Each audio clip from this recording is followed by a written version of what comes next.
하나님의 은혜와 평강이 오늘 부활주일 아침에 부활절 감사 예배로 드리는 우리 성도들에게 여러분들 마음속에 부활의 소망이 확실해지고 또 여러분의 삶 속에 부활의 권능이 일어나시기를 주의 이름으로 축원을 드립니다.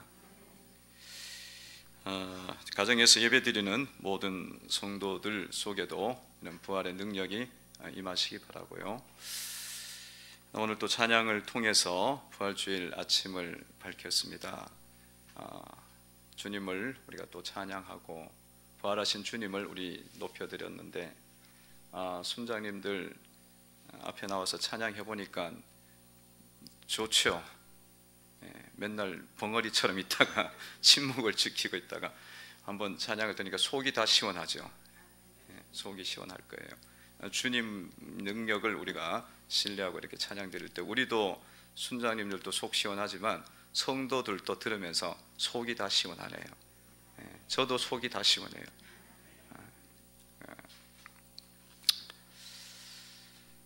그러니까 너무 겁을 먹으면 안 돼요.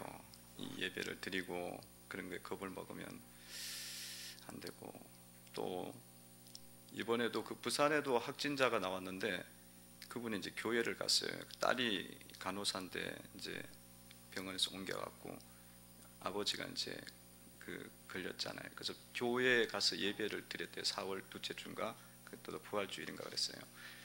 원래 절기로는 그때가 부활주일이니까 예배 드렸는데 그 마스크를 쓰고 예배를 드렸기 때문에 그 교회 안에서는 한 명도 안 나왔어요.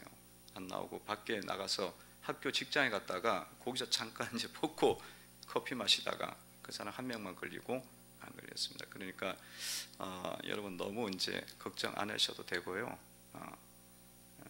잘 이제 지킬 것만 잘 지키시면 문제 없고, 가족들끼리는 제가 보기에는 옆에 앉아도 돼요. 어차피 다 옮겼는데 뭐 걸렸어도 어차피 걸린 거 아니에요. 안 걸렸어도 안 걸려요. 가족은 괜찮아. 제가 보기에는 가족은 같이 앉고 그래도 됩니다. 이제는 되고 이제 이렇게 외부적으로는 조금 이제 떨어져 앉는데 뭐 별 큰 문제는 없어요. 예수님께서 십자가에 이제 달려 돌아가셨어요. 여러분들 십자가형을 아시는 분은 아시겠지만 십자가는 이 나무 십자가에다가 그걸 눕혀놓고 그 위에다가 이 사람을 눕힙니다. 딱 벌려놓고 눕히고 이 데못, 이마탄 데못이에요. 이 데못을, 정과 같은 데못을 가지고 이 손목에다가 못을 박습니다. 손목에 박고 발목에 박고 이렇게 해서 예수님 이제 십자가에 달려 돌아가셨죠. 그 십자가에 달려서 최소한 6시간 이상은 달렸습니다. 아침 9시부터 저녁 오후 3시 이후까지 사실 달렸기 때문에 오랜 시간 달렸고, 그 십자가형을 이렇게 달려 있기 때문에, 나무에 달려 있기 때문에 아무래도 이제 굉장히 너무 고통스러우니까 숨을 쉬기 위해서 이게 자꾸 당기게 돼 있어요. 팔을. 그러니까 찢어집니다.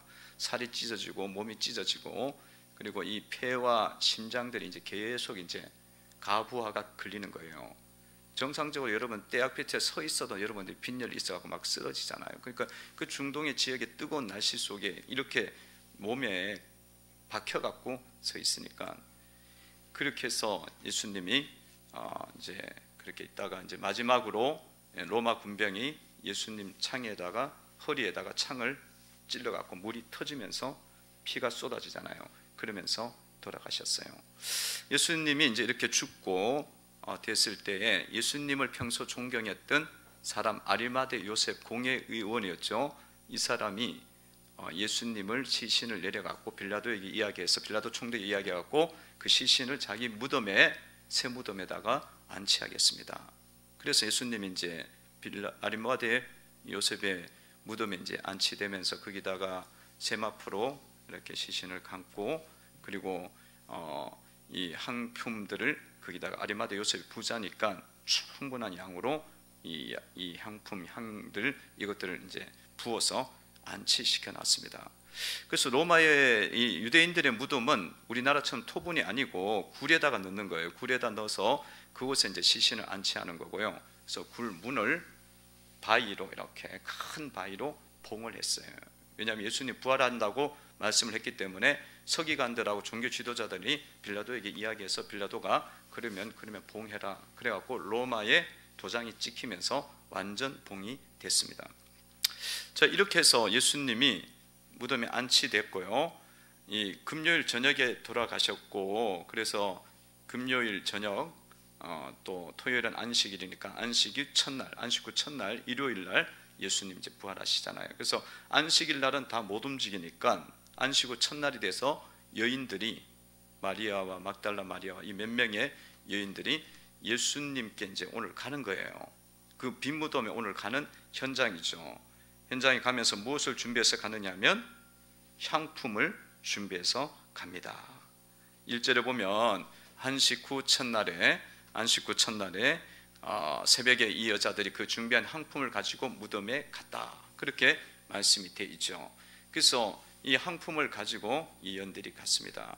이 여인들이 이 향품을 가지고 갔던 것은 예수님이 이제 죽었으니까 그 시신 위에다가 그 향품을 뿌리기 위해서 가지고 간 거예요. 그러니까 이 여인들은 예수님을 만나러 갈 때 어떤 예수님을 만나러 갔냐면 예수님은 죽어 있다, 시신이다, 그걸 생각하고 간 겁니다. 예수님이 살아났다고 생각을 하고 간 게 아니에요. 죽은 예수를 찾으러 이제 간 겁니다. 죽은 예수를 생각하고 온 거예요. 예수님은 죽어 있다. 향품은 죽은 자에게 뿌리는 거니까 죽은 자에게 뿌리기 위해서 간 거예요. 죽은 예수를 만나러. 근데 가보니까 예수님께서 안 계시는 거예요. 그 돌 무덤에 돌은 딱 굴러 떨어져 있고 더 큰 돌이 그냥 멀리 턱 던져져 있고, 그리고 그 안에 조심스럽게 들어가 봤더니만 예수님의 시신이 없더란 겁니다. 없어요. 오늘 3절에 보니까 이렇게 나와 있죠. 3절 한번 읽어봅니다. 시작. 들어가니 주 예수의 시체가 보이지 아니하더라. 아멘. 예수의 시신이 안 보이는 거예요. 예수의 시체가 안 보이는 거예요. 그러니까 무덤에는 시체가 있어야 되잖아요. 그게 무덤이잖아요. 근데 시신이 안 보여요. 시신이 도대체 어디 갔냐? 발이 달린 것도 아니고 어디 갔느냐? 무덤이 비어 있었다는 거예요. 그 빈 무덤을 첫 번째 이제 목격한 사람들이 보니까 빈 무덤이었고, 그 빈 무덤에 시신을 갖다 놓을 수가 없었어요. 이 빈 무덤은 사실은 무덤이 비어 있다는 것은 예수님이 부활하셨다는 강력한 증거입니다. 강력한 증거예요. 그래서 여러분들 그 빈 무덤을 우리가 논리적으로 따져보면 이 증거가 돼요. 왜냐하면 시신이 없어졌다, 이렇게 이제 딱 이야기를 하면 이게 반대파 입장에서 굉장히 큰 문제가 되니까 빨리 어떻게 해야 돼요? 그 시신을 찾아갖고 거기다 갖다 놔버리면 부활은 다 끝나는 거예요. 근데 그걸 못하는 거잖아요. 못하는 거니까 빈 무덤이 강력한 부활의 증거인데요. 부활의 증거인데 사실은 뭐 이런 논리적 증거는 굉장히 많아요. 근데 그보다도 더 정확한 건 뭐냐면 그냥 하나님께서 부활하셨음을 증거를 해버리셔요. 여기 계시지 않고 살아나셨느니라. 오늘 말씀에 보니까 몇 절에 나옵니까? 여기 계시지 않고 살아 계셨느니라. 6절에 보니까 이렇게 나와 있죠. 읽어봅니다. 시작. 여기 계시지 않고 살아나셨느니라. 갈릴리에 계실 때 너희에게 어떻게 말씀하신지를 기억하라. 아멘. 그러니까 예수님은 증거되기를, 하나님께서 증거하기를 여기 계시지 않고 살아나셨다 증거한 것처럼 예수님은 부활하셨습니다. 예수님은 사망 권세 이기시고 부활하신 예수님입니다. 그 성도들이 예수님을 믿을 때에 죽은 예수를 믿으면 안 돼요. 죽은 예수를 만나기 위해서 오면은 그거는 믿음이 이게 잘못된 거예요.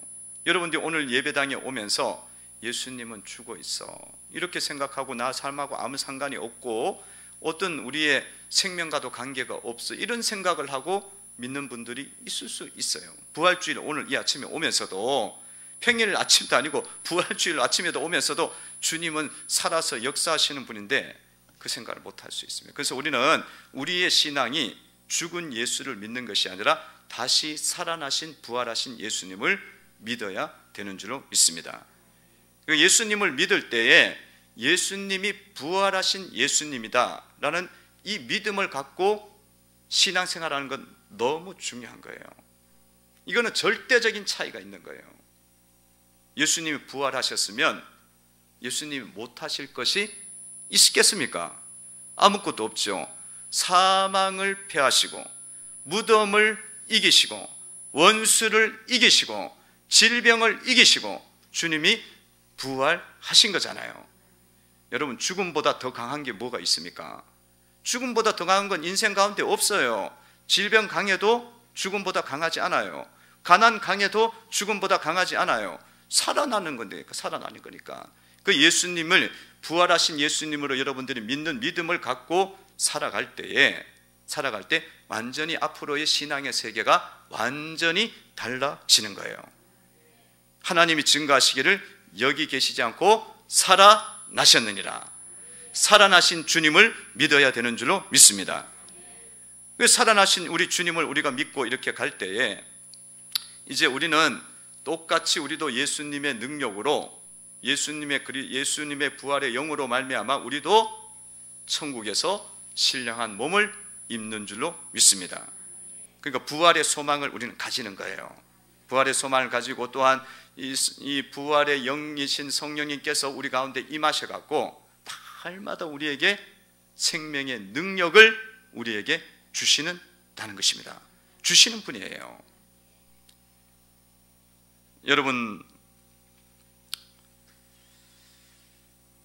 이제는 여러분들이 이제 삶을 살아갈 때 이 부활의 능력이, 주님의 부활의 능력이 내 속에 임했다라는 것을 확신하시고 믿으시면서 살아가시기를 바랍니다.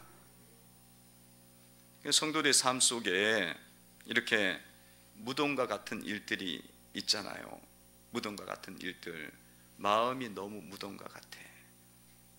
경제, 물질이 무덤과 같아. 자녀들의 앞날이 무덤과 같아. 이 무덤과 같다는 것은 너무 어둡잖아요. 절망적이지 않습니까? 이런 일들이 우리 속에 있을 때에도 예수님이 우리에게 부활의 능력을 보여주셨으니 우리의 삶도 이 무덤을 이기게 하시고 우리를 살려주시는 능력을 베푸실 것이다. 그렇게 믿고 삶 속에서도 그렇게 믿고 살아가야 되는 줄로 믿습니다. 만약 여러분들이 이것을 안 믿고 살아가면 여러분 삶에서 늘 근심이 있어요. 염려하고 두려워하고 이런 것들이 떠나지 않습니다. 이 여인들이 죽은 예수를 찾을 때는 너무 근심스러운 거라. 염려스럽고 너무 조심스러워요. 4절에 보면 이로 인하여 근심할 때 문득 찬란한 옷을 입은 두 사람이 곁에 섰는지라. 근심이 많은 거야. 근심이 많아. 염려가 떠나지 않아. 그러나 부활하신 예수님을 우리가 딱 붙잡고 나갈 때에 우리의 삶에 어떤 무덤과 같은 것도 예수님이 다 이제는 부활의 현장으로, 생명의 현장으로, 살리심의 현장으로, 빛의 현장으로 만들어 주시는 줄로 믿습니다. 그 능력이 임하는 거예요. 어떤 성도가 자녀가 가출해 갖고 어려움을 당하는 성도가 있어서 이 가정이 어떤 가정이었냐면 이게 자녀 중에 한 명이 백혈병에 걸렸어요. 그러니까 어린 자녀가 백혈병에 걸렸으니까 그 자녀만 집중적으로 계속 돌볼 수밖에 없고 한계가 있으니까 에너지가 그쪽으로 쏟아지잖아요. 그럴 때만 그 한 명의 아들이 이제 사춘기 중학교쯤 됐을 때인데 그 모습을 보더니만 엄마 너무 저에 대해서는 신경 쓰지 말고 제가 알아서 살아갈게요. 부모의 모습을 보니까 이제 자기가 이제 그런 생각이 들었는가 봐요. 자기에는 관심이 없지만 그래도 부모가 너무 힘들어 보이니까 그런 이야기를 했어요. 그래서 부모 마음속에는 한편에는 아프고 한편에는 또 대견하고 그런 생각이 들었는데, 근데 이 아이가, 아프지 않은 아이가 자라면서 공부도 잘했는데 어느 순간에 공부도 안 하고 고등학교 가더니만 잠만 자고 게임만 하고 이렇게 변화되더라는 거예요. 바뀌더라는 거예요. 그러면서 이 자녀가 이제 군대를 갔다 왔어요. 군대를 이제 다녀온 이후에 갑자기 이 아들이 자기가 잠깐 나갔다 오겠다고, 밖에 갔다 오겠다고, 어디 좀 다녀오겠다고, 그리고는 나갔는데 하루가 지나도 이틀이 지나도 연락이 안 되는 거예요. 전화도 안 받고 문자를 줘도 문자도 안 받고 문자도 답도 없고, 그렇게 부모의 마음을 아프게 하는 거예요. 근데 한 달이 됐는데도 안 들어오는 거예요.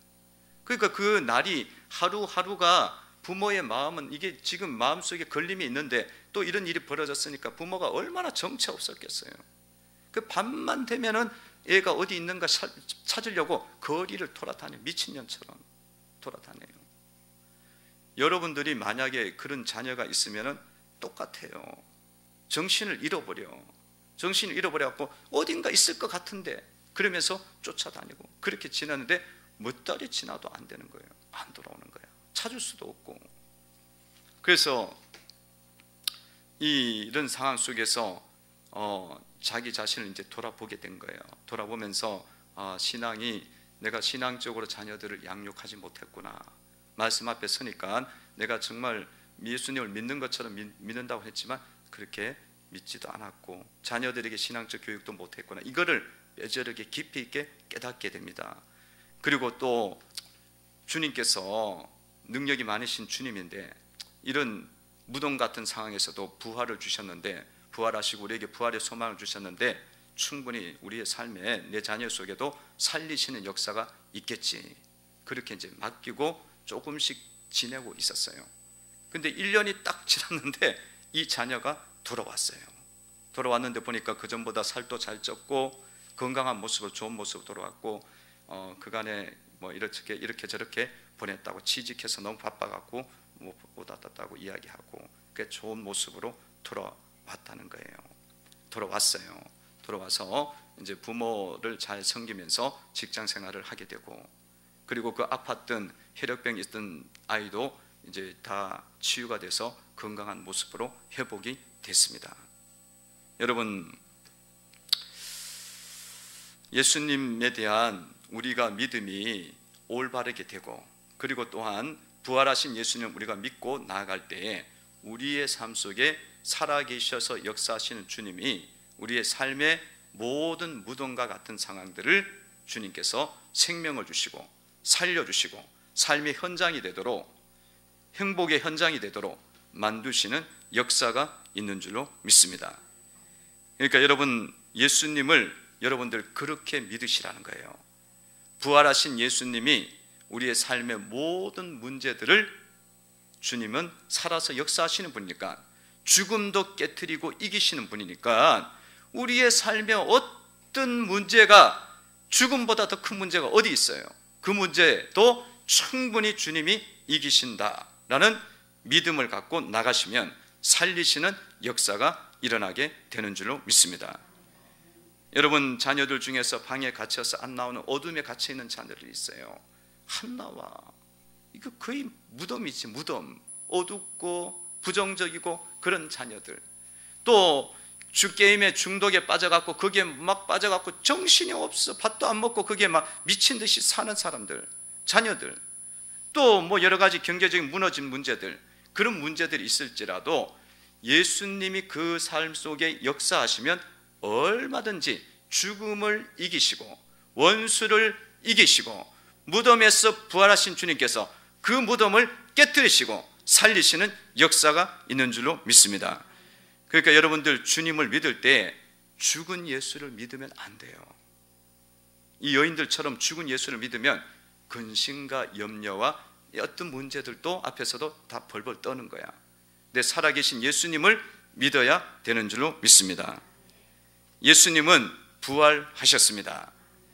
우리 또한 부활할 줄로 믿습니다. 우리의 삶에도 부활의 능력이 임합니다. 따라해 보시기 바랍니다. 예수님은 부활하셨습니다.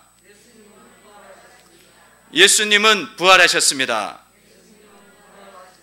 나도 부활할 줄로 믿습니다. 우리의 삶에도 부활의 능력이 임합니다. 무덤 같은 상황이 있을지라도 살아계신 예수님께서 살리시는 역사를 이룬다는 거예요. 이 여인들이 이렇게 예수님 무덤에 갔는데 시신은 없고 너무 당황할 때에, 그때 누가 거기에 있었느냐면 천사들이 그곳에 기다리고 있었어요. 천사들이 그곳에 기다리고 있었습니다. 천사들이 왜 여기 와 있는 거죠? 4절에 보면 이렇게 말씀이 나와 있죠. 4절 한번 읽어봅니다. 있습니다. 시작. 이로 인하여 근심할 때 문득 찬란한 옷을 입은 두 사람이 곁에 섰는지라. 아멘. 천사들이 거기서 왔어요. 이 찬란한 옷을 입은 두 사람은 이 복음서에는 이제 그렇게 사람으로 표현을 했는데, 왜냐하면 사람의 형태를 띠고 나타났기 때문에 그래요. 천사가 사람 모양. 그래서 다른 복음서에는 천사들이 그곳에 와 있었다. 또 다른 곳에는 두 청년이 그곳에 와 있었다. 그렇게 이제 표현을 하잖아요. 사람의 모습을 띠고 와 있습니다. 이곳에 천사들이 왜 왔을까? 이 부활의 현장 속에 왜 왔겠습니까? 여러분, 천사들은 자기 마음대로 움직이는 존재가 아닙니다. 천사들은 이 하나님의 사자들이잖아요. 하나님의 종들입니다. 하나님의 종들인데 자기 마음대로 움직이는 것이 아니고 절대적으로 누구 명령에 의해서 움직이냐면 주님의 명령을 따라서 움직이는 존재입니다. 영들이에요. 그러니까 이 주님께서 이 영들에게, 천사들에게 명령을 내린 거예요. 명령을 내려서 그 천사 무덤을 지키라고 말씀을 한 거예요. 이 여인들이 왔을 때에 근심하고 염려하잖아요. 그럴 때에 이 여인들의 믿음을 도와주고 근심을 물리쳐주고, 그렇게 또 이 여인들을 지키게 하기 위해서 주님께서 보내주신 존재들입니다. 그래서 예수님의 뜻을 이렇게 받들어 갖고 지금 천사들이 무덤을 지키고 있는 거예요. 여러분, 예수님은요 천사들을 통해서 우리를 날마다 도와주십니다. 우리의 근심과 염려들을 아시고 주의 종들을 보내갖고 주의 사자들이 둘러 진쳐서 우리를 지키고 보호하시도록 하십니다. 그래서 어둠의 영들이 틈을 못하게 해요. 어둠의 권세들이 장악을 하지 못하게 해요. 천사는 마귀를 이기는 능력이 천사들 속에 있습니다. 하나님의 종이기 때문에 어둠의 영들은 이 천사들 앞에서 벌벌 떨어요. 벌벌 떨어. 하나님의 사자고 빛의 사자잖아요. 그러면 빛은 반드시 어둠을 이기는 줄로 믿습니다. 그렇기 때문에 이게 능력이 엄청나게 커요. 한 분의 천사가 와도 능력이 엄청나게 커. 그래갖고 우리 삶을 도와주시고 지켜주시는 거예요. 그래서 어둠의 영들이 틈 못하도록 보호해 주시는 은혜를 주십니다. 근데 이제 이 천사들이 왔는데 보니까 천사들의 모습이 어떤 모습이냐면 보니까 너무 찬란한 옷을 입은 거예요. 눈이 부실 정도야. 이 4절을 다시 한번 봅시다. 읽어봅니다. 시작. 이로 인하여 근심할 때 문득 찬란한 옷을 입은 두 사람이 곁에 섰는지라. 아멘. 찬란한 옷을 입어서. 그게 찬란한 것은 빛의 옷을 입었다는 거예요. 눈이 부시는 옷, 하얀 옷, 세탁해서 빨 수 없을 정도로 깨끗한 그 빛이 쫙 비치는 그 옷을 입고 있었습니다. 그래서 여러분 다른 곳에서 보면, 복음서에 보면 이 표현을 다르게 이야기하기를 흰옷 입은 천사들이 와 있다. 그렇게 복음서에 나와 있죠. 흰옷 입은, 그 흰옷 입은. 이게 천사들이 어떤 존재냐? 천사들은 어떤 존재냐면 흰옷을 입었고 찬란한 옷을 입고 빛의 옷을 입었다는 것은 거기에는 어둠이 하나도 없다는 거예요. 거룩한 존재예요. 거룩한 존재, 깨끗한 존재입니다. 깨끗한 존재, 흠과 티가 하나도 없습니다. 여러분, 예수님이 흠과 티가 하나도 없습니다. 그러면 예수님의 종들도 흠과 티가 하나도 없어야지. 예수님의 종들이 흠이 많고 티가 많으면, 어둠이 많으면 되겠어요? 이 거룩한 존재. 그래갖고 이 천사들이 어때요? 하늘에서 주님을 찬양할 때 거룩하다, 거룩하다, 거룩하다 그러면서 하나님을 찬양하잖아요. 그 천사들도 거룩한 거예요. 이 거룩하다, 이 마음속에 주님을 향해서 찬양을 드릴 때 흥과 티가 아무것도 없어. 너무나 100% 하나님을 신뢰합니다. 100% 예수님을 신뢰해요. 그리고 100% 예수님께 순종해요. 거룩하다는 것은 100% 하나님의 말씀을 받아들인다는 이야기예요. 그 100% 순종한다는 거야. 막 이런 생각 저런 생각에 빠져갖고 불순종하는 게 아니라 100% 순종한다는 거예요. 이렇게 거룩한 존재인 거예요. 여러분, 예수님께서 천사들을 부활의 현장 속에 나타내 보이신 것은 성도 여러분들이 예수님을 믿고 살아갈 때에 여러분들도 천사와 같은 모습이 된다는 거예요. 앞으로 천국에서 내 모습이 어떤 모습이 되느냐면 신령한 몸을 입게 됩니다. 거룩한 몸을 입게 되어지고, 그리고 또 이렇게 주님 앞에서 100% 순종하는, 정말 아름답게 하나님을 찬양하는, 정말 주님을 높이는 성도들이 천국에서 이루어진다는 거예요. 할렐루야. 주님을 높이 찬양하잖아요. 계시록에 보면은 천군의 천사들과 하늘에 있는 성도들, 예수의 피로 깨끗게 된 성도들이 막 하늘의 별과 같고 수많은 사람들이 주님을 찬양해요. 주님을 찬양해요. 그 마음이 너무나 순수해요. 깨끗해요. 그래서 자기가 있던 생명의 면류관을 주님 앞에 던져, 자기에게 있던 의의 면류관도 주님 앞에 던져, 자기에게 있던 영광의 면류관도 주님 앞에 던지는 건 경배 받으실 분은 하나님밖에 없다고 전폭적으로 받아들이는 거예요. 여러분들이 예수님 부활의 그 예수님을 믿고 이렇게 살아갈 때에 예수님의 날에 때가 되어지면, 주님의 날에 우리가 주님 앞에 가잖아요. 그러면 여러분들이 천사와 같이 되어서 그 영광을 세세토록 누리게 되는 줄로 믿습니다. 그 영광이라는 것은 거룩한 존재라는 거예요. 형과 티가 없어지는 것, 그것만큼 큰 영광이 어디 있어요. 천사들과 같이 된다.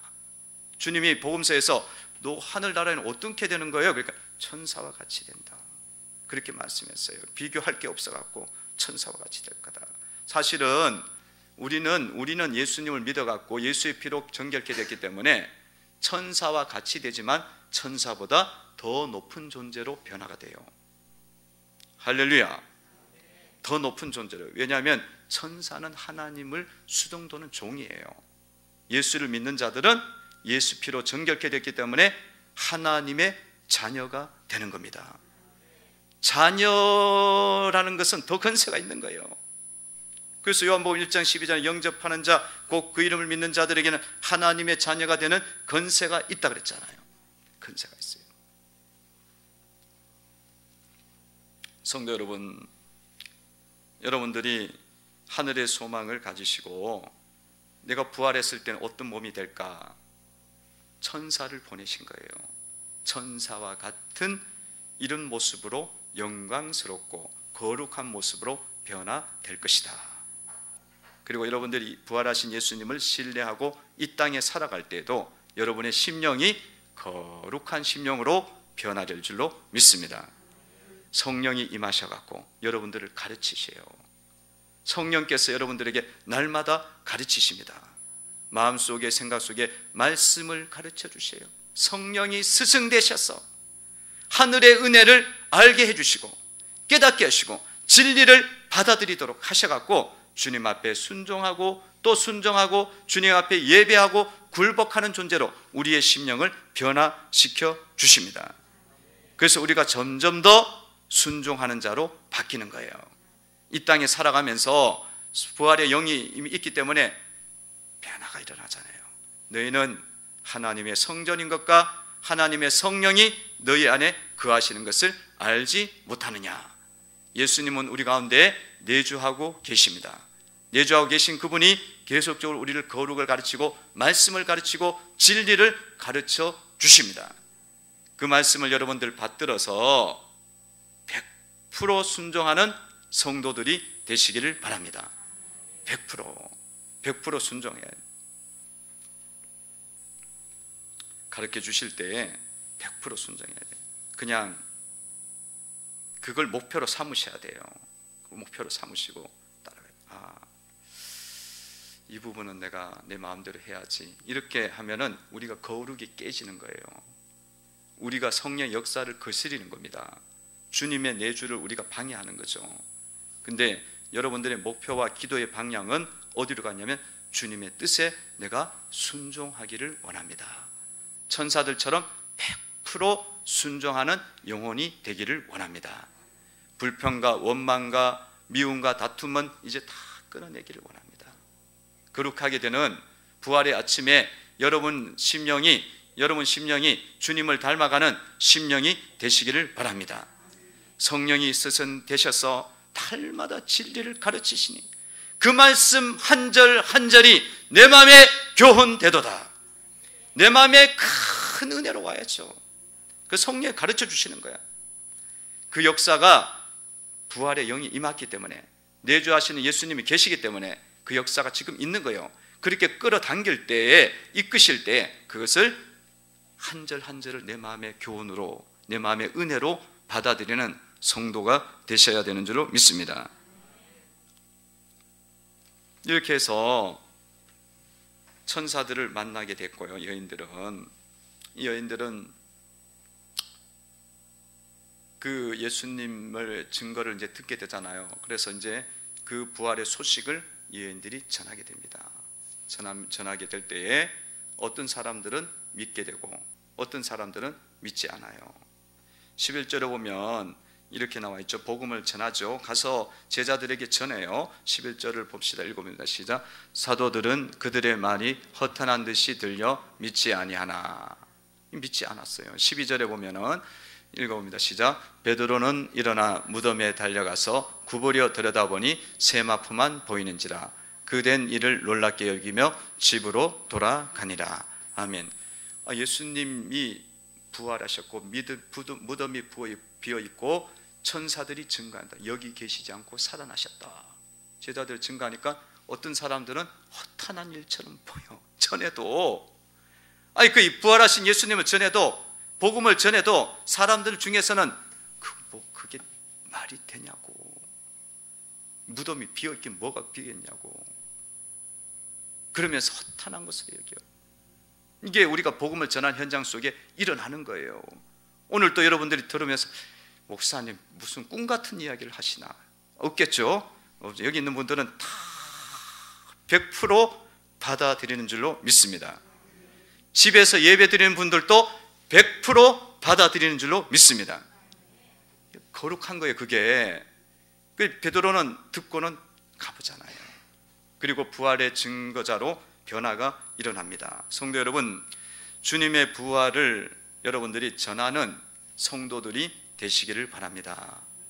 복음을 전하는 것은 너무나 큰 권리고요, 거기에는 너무너무 귀한 도구가 되는 그런 쓰임받는 은혜가 있는 거예요.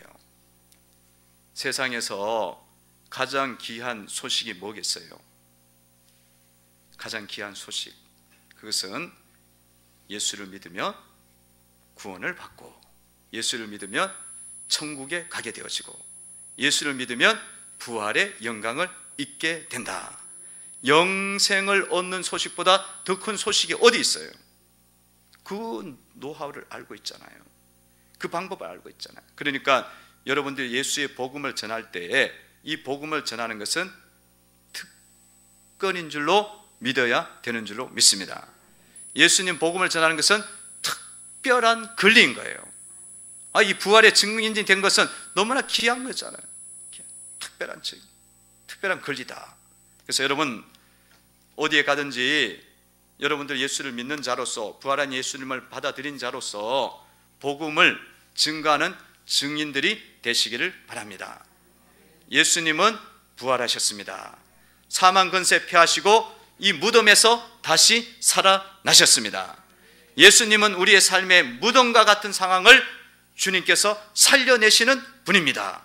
그것을 전하면서 다니시기 바랍니다. 예수님은 영생을 주시는 분입니다. 복음을 자꾸 전하고 나타내면 하늘의 권세가 능력이 내 위에 덧입혀집니다. 예수님의 능력이 와요. 오직 성령이 너희에게 임하시면 너희가 권능을 받고 예루살렘과 온 유대와 사마리아와 땅끝까지 이르러 내 증인이 되리라. 예수의 복음을 선포할 때마다 말할 때마다 성령의 권능이 우리 가운데 강하게 오는 줄로 믿습니다. 얼마나 강한지 몰라요. 여러분, 목사가 복음을 안 전하면요, 말씀을 안 전하면 힘이 하나도 없어요. 지금 설교를 내가 만약에 안 한다 그래봐, 살아있으나 죽은 자야. 뭐 하는 게 뭐가 있어 그러면. 근데 복음을 전하면 너무 귀한 도구로 제가 변화되어지고 주님 보시기에 존귀한 존재가 되는 거예요. 너무 귀한 존재예요. 보잘것 없어.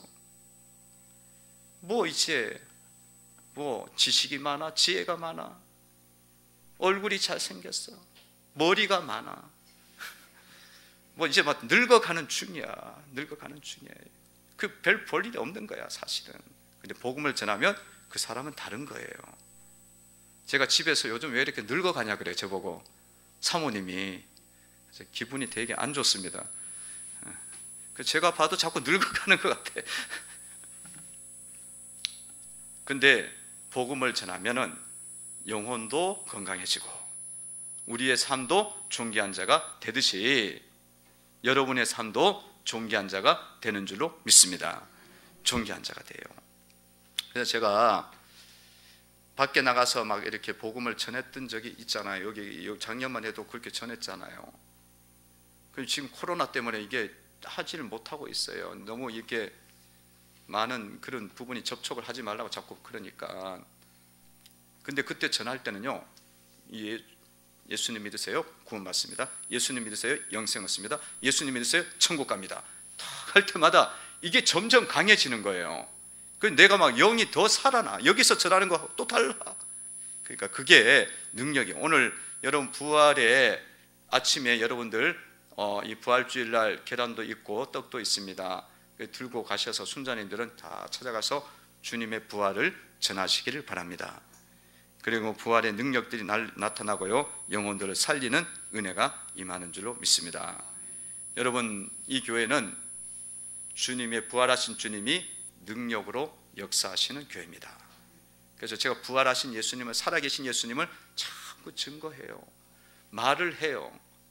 하나님은 지금 이 자리에 살아계신 분인 줄로 믿습니다. 예수님은 이 자리에 살아서 역사하시는 분인 줄로 믿습니다. 이걸 선포할 때마다 주님은 너무 기쁜 거예요.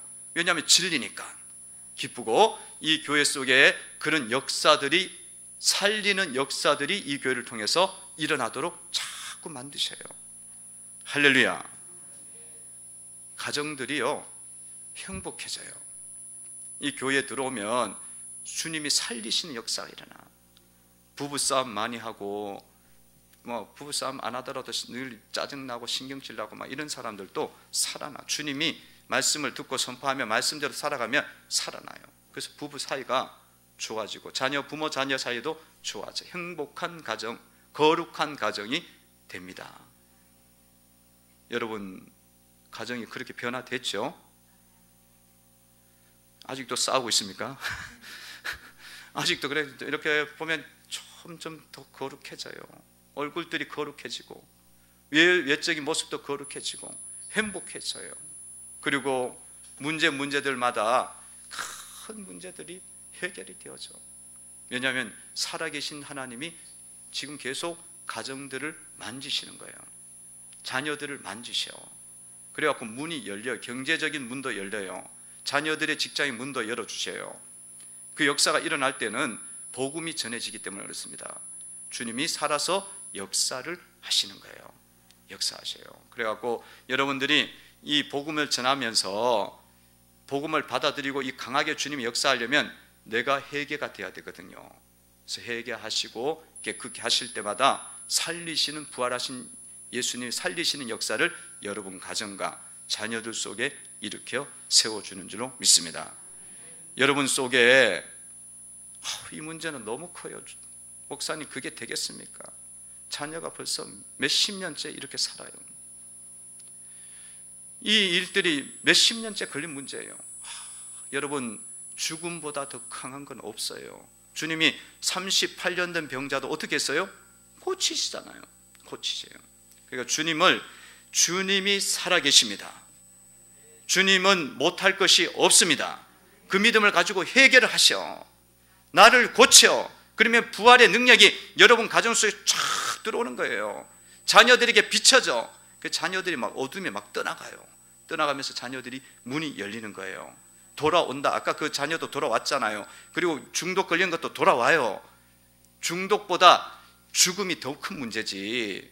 죽은 거는 더 큰 문제야. 중독은 살아있긴 하잖아. 그래도 거의 99%는 죽어있지만 중독은 그게 죽어있는 거예요. 죄에 죽어있고 게임에 죽어있고 술에 죽어있고 뭐에 독에 죽어있는 거잖아요. 독사에 귀신에 죽어있는 거잖아요. 근데 죽음을 이기신 분이니까 그 문제를 주님은 살리는 거예요. 앞으로 2020년도 속에 우리의 교회 속에 부활하신 주님을 여러분들 입술로 선포하시기 바랍니다. 믿음으로 선포하세요. 그리고 회개하세요. 회개가 안 되기 때문에 역사가 안 일어나는 거예요. 그래서 우리가 우리의 어둠을 보시고 회개하면 빛이 쫙 들어와. 부활의 영이, 성령의 능력이 내 가운데 들어와요. 그러면서 이게 막 태워나가는 거예요. 어둠의 영을 막 잡아가는 거예요. 그러면서 여러분의 영의 문제들, 삶의 문제들이 이루어지고 열리고 역사들이 일어나게 되는 줄로 믿습니다. 기도드리겠습니다. 하나님